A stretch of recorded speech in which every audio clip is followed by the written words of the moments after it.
Hey everyone. These are some of the topics that I've been discussing lately with people that I know and some of my clients in general. So I thought that I would put together a few slides to share the same information with you as well. I'd like to first ask how you are doing. This is a really good time to reflect on what's important and to take care of yourself and to take care of the people around you. I'm always here if you need anything, so please don't be shy. If you need any resources at all, I'm here.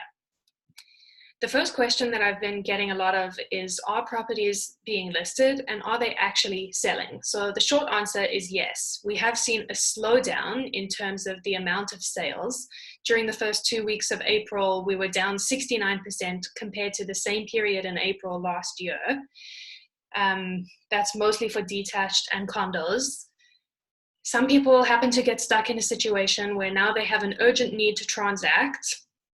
Overall, we're not seeing as many listings as we would normally see at this time of year, which is understandable. Most people are preparing listing exclusively and then will hit the MLS once things become a bit more stable. Are there deals out there for buyers? I would say now is the time to be compassionate, prepared, and strategic.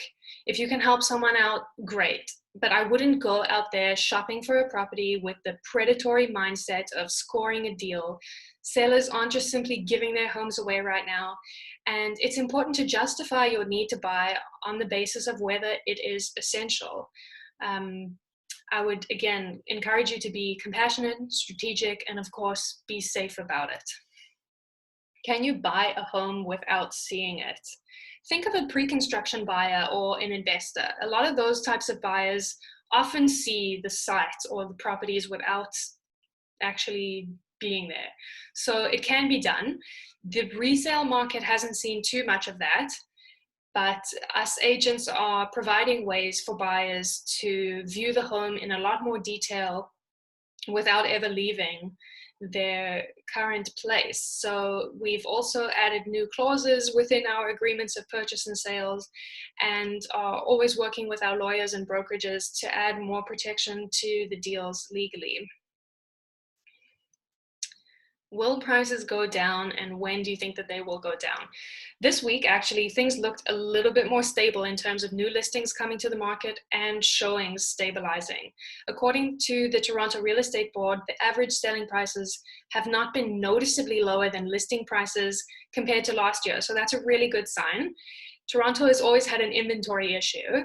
I don't think that this is going to be a point where there's going to be a surplus of homes becoming available. And we'll likely see a market improvement in summer and fall of 2020 when things do become a lot more stable. A lot of the buyers from the sidelines will now have a pent-up demand to look for homes. So that's what I anticipate.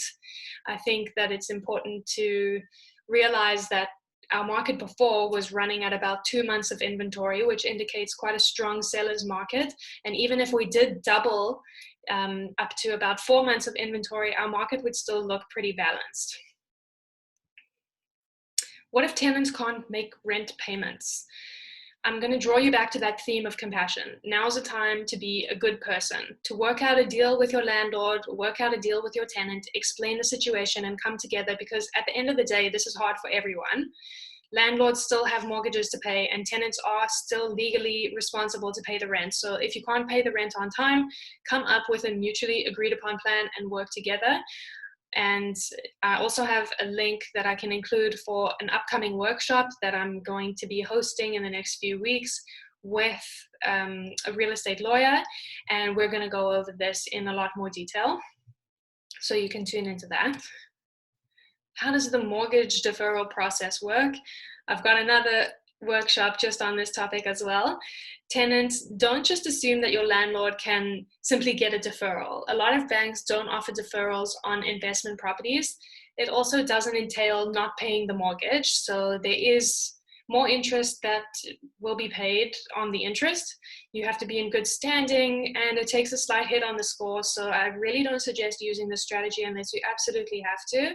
And if you're curious about the mortgage deferral, again, you can tune into my upcoming workshop featuring a mortgage professional. Are there going to be delays on your pre-construction project that you've already bought? Yes, I think that you should anticipate delays. A lot of developers and builders have shut down their sites until it is deemed safe to resume by the province. So be patient, stay on top of any updates from the builder, and just remember that you will get the property. It just might be a little later. Lastly, remember just to be a really good person. Transact if you have to. Have the mindset of helping people and not taking advantage. And if you have any questions, if you need resources for anything, reach out. I'm always here. And I hope to talk to you soon.